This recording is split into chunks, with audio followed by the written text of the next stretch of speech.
Δύο ονόματα, δύο θεοί, ένας γάμος, αγάπη, μίσος και εκδίκηση. Η Ήρα και ο Δίας ήταν ένα θεϊκό ζευγάρι με μια σχέση γεμάτη εντάσεις, η οποία επηρέαζε τους πάντες. Ο Δίας δεν ήταν, όπως ξέρουμε, καθόλου πιστός στην Ήρα, αλλά και η Ήρα δεν έμεινε ποτέ άπραγη στις απιστίες και τις προσβολές του Δία. Γιατί όμως, πώς μπορούμε να ερμηνεύσουμε αυτήν την ταραχώδη σχέση? Γιατί οι άνθρωποι της εποχής να επιλέξουν δύο τέτοιες προσωπικότητες και δύο τέτοιους χαρακτήρες για αυτό το θεϊκό ζευγάρι? Πώς μπορούμε να το προσεγγίσουμε πίσω και πέρα από το μύθο? Πάμε να πάρουμε τα πράγματα από την αρχή.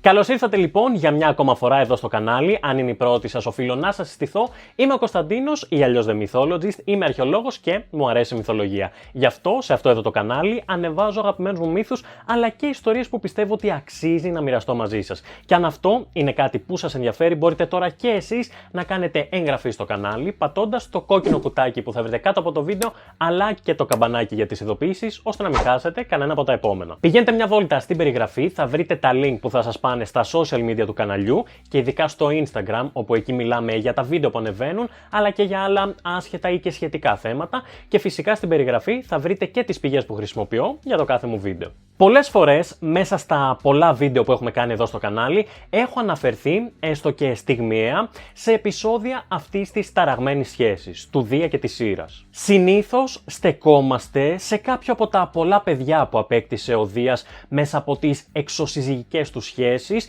ενώ καμιά φορά βλέπουμε και τους μοχθηρούς και εκδικητικούς τρόπους με τους οποίους αντιμετώπιζε η Ήρα τα εν λόγω παιδιά, αλλά και τις μητέρες τους. Θα μπορούσε άραγε ο Δίας να συγκριθεί με τον Μάνθο Φουστάνο και η Ήρα με την Πέγγι Καρά από το Κωνσταντίνου και Ελένης? Μάλλον ναι, διότι οι απιστίες του Δία είναι πάρα πολύ γνωστές στον απλό κόσμο, όπως επίσης και η συγκεκριμένη σειρά με αυτούς τους δύο χαρακτήρες. Όμως φυσικά, πέρα από το αστείο της υπόθεσης, είναι ένα αρκετά περίεργο φαινόμενο της αρχαίας ελληνικής μυθολογίας και πιστεύω ότι αξίζει να το εξετάσουμε. Άλλωστε, σίγουρα μας κάνει εντύπωση ο λόγος για τον οποίο οι άνθρωποι της εποχής επέλεξαν να φανταστούν δύο από τις κυρίαρχες θεότητες της πεποίθησης, των παραδόσεων και της θρησκείας τους με αυτόν τον τόσο ανθρώπινο και ταραχώδη τρόπο. Πρώτα απ' όλα, ας κάνουμε μία αναδρομή για να δούμε πώς κατέληξαν μαζί και παντρεμένες αυτές οι δύο θεότητες. Γνωρίζουμε ήδη από την αρχή, από τη θεογονία του Ησιώδου,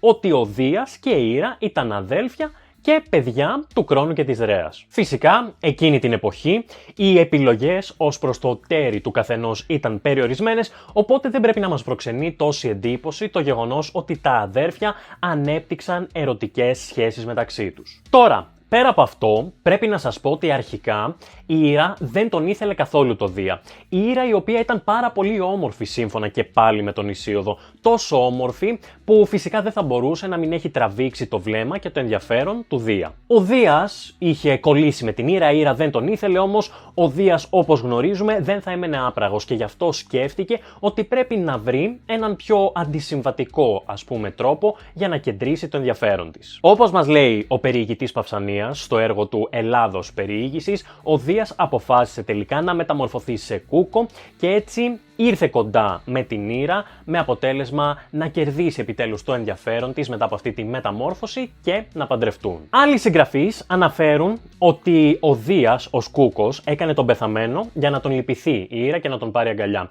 Ενώ κάποιοι άλλοι λένε ότι υπήρχε καταιγίδα και έτσι ο Δίας Παύλα Κούκος έπεσε στην ποδιά της ανήμπορος. Τώρα, μετά από αυτό, ο Δίας επέμενε να συνευρεθεί ερωτικά με την Ήρα, η οποία όμως του είχε ξεκαθαρίσει ότι θα γινόταν αυτό μόνο αν πρώτα παντρευτούν. Υπάρχει όμως και μια εκδοχή, επειδή μιλάμε για τον Δία, η οποία λέει ότι όταν η Ήρα έφερε τον Κούκο κοντά στο σώμα της, μεταμορφώθηκε ο Δίας στην κανονική του μορφή και τη βίασε και έτσι θέλησε να τον παντρευτεί ώστε να απαλύνει την ντροπή της. Και έτσι ξεκίνησε λοιπόν αυτή η ταραχώδη σχέση, μια σχέση η οποία δοκιμάστηκε πολύ στο πέρασμα των αιώνων, σε αυτόν των αιώνων όπου ο Δίας απάτησε πάρα πολλές φορές την Ήρα και απέκτησε πολλά παιδιά, τα οποία όπως είπαμε πριν η Ήρα κυνήγησε. Μια χαρακτηριστική μυστική τέτοια περίπτωση ήταν αυτή του Ηρακλή. Ο Δίας ερωτεύτηκε την Αλκμήνη, μαζί απέκτησαν τον Ηρακλή, τον οποίο ο Ήρα από την αρχή κιόλας της ζωής του μισούσε και τον κυνηγούσε, είτε στέλνοντας φίδια στη σπηλιά του, είτε οδηγώντας τον στην τρέλα, με αποτέλεσμα εκείνος να σκοτώσει την οικογένειά του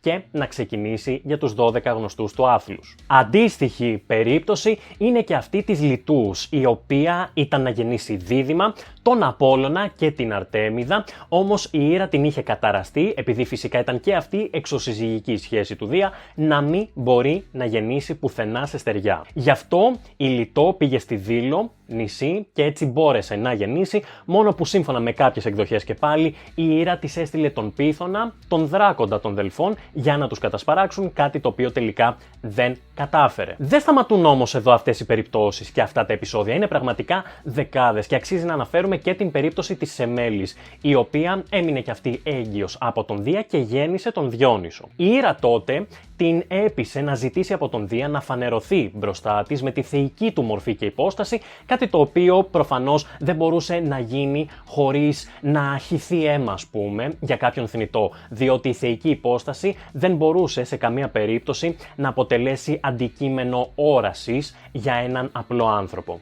Ο Δίας δεν μπορούσε να κάνει αλλιώς, η Σεμέλη τον πίεζε και έτσι εμφανίστηκε μπροστά της, με αποτέλεσμα να τη σκοτώσει και να πιάσει το μέρος φωτιά. Παραλίγο να καεί και ο ίδιος ο Διόνυσος μάλιστα, και ο Δίας αναγκάστηκε να τον ράψει στο πόδι του για να τον σώσει, και στη συνέχεια φυσικά η Ήρα δεν τον άφησε το Διόνυσο σε χλωροκλαρί, τον κυνήγησε ούκο λίγες φορές. Αντίστοιχα, δυστυχώς, κακή εξέλιξη είχε και μια άλλη σχέση του Δία, η Καλιστό, την οποία μεταμόρφωσε η Ήρα σε αρκούδα, με αποτέλεσμα να βρει το θάνατο από τα χέρια του γιού της, το Αρκά, ο οποίος φοβήθηκε όταν την είδε. Εκτός από την εκδίκηση της Ήρας και τα τεχνάσματα και την μανία της, έχουμε βέβαια και πολλές περιπτώσεις κατά τις οποίες δεν εμπλέκεται η Ήρα, όμως ο Δίας βρίσκει τεχνάσματα διάφορα, μεταμορφώνεται σε ταύρο, παραδείγματος χάρη με την Ευρώπη, ή σε κύκνο με τη Λίδα, ή σε χρυσή βροχή με τη Δανάη, και έτσι αποκτά πολλά παιδιά. Μιλάμε πραγματικά για πάρα πολλές απιστίες, πάρα πολλές εξωσυζυγικές σχέσεις, πάρα πολλά παιδιά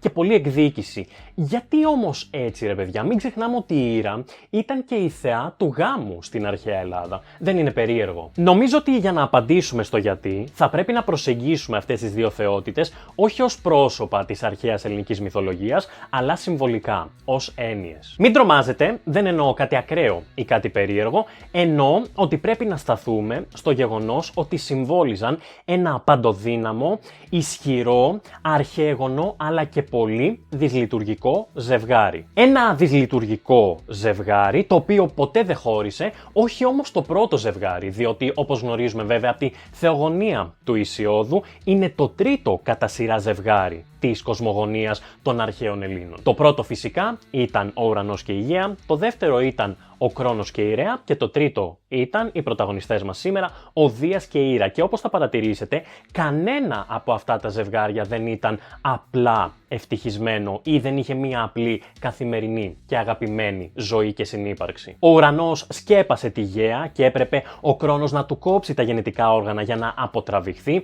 Ο Κρόνος έτρωγε τα παιδιά της Ρέας για να μην χάσει τη θέση του και ο Δίας απατούσε συνεχώς την Ήρα. Οπότε είναι ένα συνηθισμένο φαινόμενο οι θεοί να έχουν μια δυσλειτουργική ερωτική σχέση. Δεν θα μπορούσε λοιπόν ο Δίας να είναι απλά στο παλάτι του στον Όλυμπο και να κάθεται χωρίς να κάνει τίποτα ιδιαίτερο και έτσι απλά να περνά η ζωή του. Δεν ήταν αυτός ο ρόλος του στην εξέλιξη της κοσμογονίας και της θεογονίας των αρχαίων Ελλήνων. Όπως δεν ήταν και ο ρόλος του Ουρανού ή του Κρόνου απλά να υπάρχουν. Γιατί? Γιατί πολύ απλά ήταν δημιουργήματα φυσικά των ανθρώπων της εποχής και επειδή δρούσαν ως καταλύτες για να πάει η ιστορία πιο κάτω. Για να πάει η ιστορία λοιπόν πιο κάτω έπρεπε κάτι να αλλάξει, κάπου να χαλάσει το πράγμα, κάτι να συμβεί αναπάντεχο που θα έχει συνέπειες που θα πάνε την ιστορία των θεών και των ανθρώπων πιο πέρα. Ο Ουρανός πρέπει να αποκολληθεί από τη γαία όταν του κόβει τα γεννητικά όργανα